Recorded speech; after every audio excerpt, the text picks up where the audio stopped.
After speaking to Rabbi Mendy the first few times, I was thinking to myself, why is the mikveh so expensive? Why does the fundraise so much? I know the parameters around a mikveh. It needs to be a certain measurement. It's just a cement hole in the ground with water that you go in. Why does it have to be so fancy? Why is it so expensive?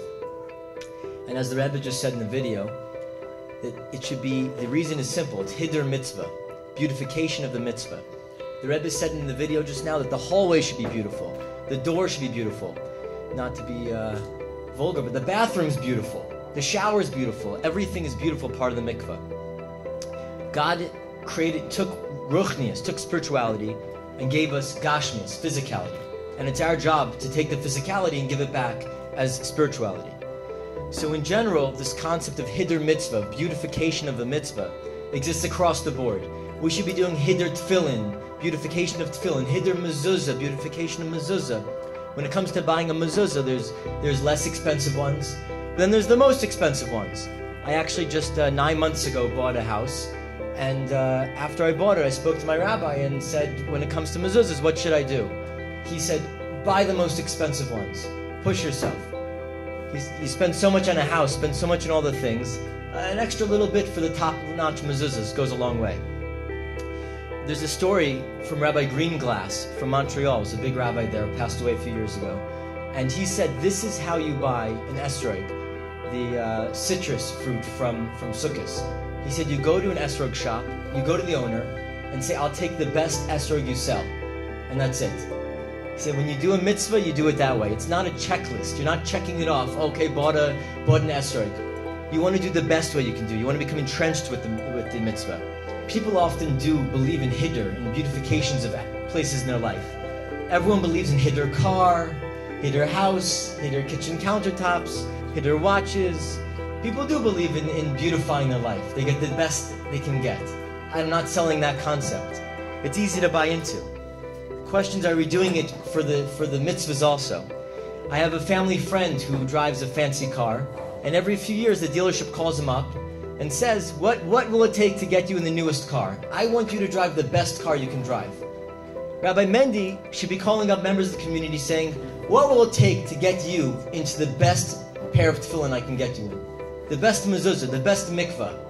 That's how it should be when you do mitzvahs. It should be, how do I get you into the best way of doing the mitzvah? And that we learned from the mikvah. It can be done much easier, much less expensively. We want to do it the best way we can do it. When it comes to mikvah specifically, the Rebbe said something very strong that he didn't say about any other mitzvah. And the Rebbe was very strong about tefillin, about mezuzah, about Shabbos candles.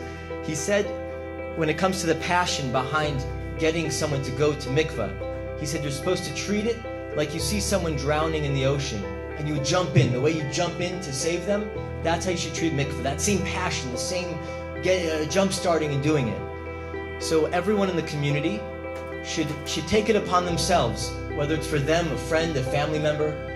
Take that same passion behind it and get someone to go to mikvah. It's unbelievable mitzvah, and as previous speakers said, it has a ripple effect. I wanted to take a moment to thank the Turins, Rabbi Mendy and Sarah Turin, for giving us the opportunity to participate. I want to thank my parents. My dad partnered with me in this effort to sponsor this project. And mostly I want to thank my wife Chana. She's close friends with the Rebbitzin here, and she made it happen. She was the one who pushed us to take the jump, to take the commitment. And truly, the first time I called Rabbi Mendy to ask if the sponsorship was available was the very first time I ever spoke to him in my life.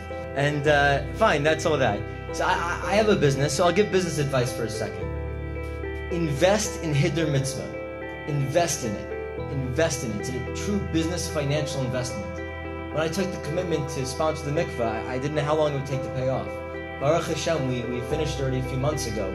But from taking the investment, the opportunity to do this jumping in, God pays back tenfold. It's unbelievable. And it's really a powerful lesson where a person puts their money. It represents a lot, it changes a person a lot, and the money goes to work a lot. It reminds me, I was by Rabbi Hahn in Spokane, Washington. A little town, very, very remote shliach.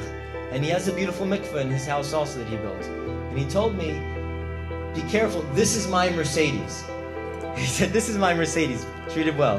So I'll tell you, I don't drive a Mercedes. I don't drive a particularly fancy car at all. This is my Mercedes, I'm proud to say. Invest in Hiddur Mitzvah, make use of the mikvah, and Mashiach Na'al Chaim.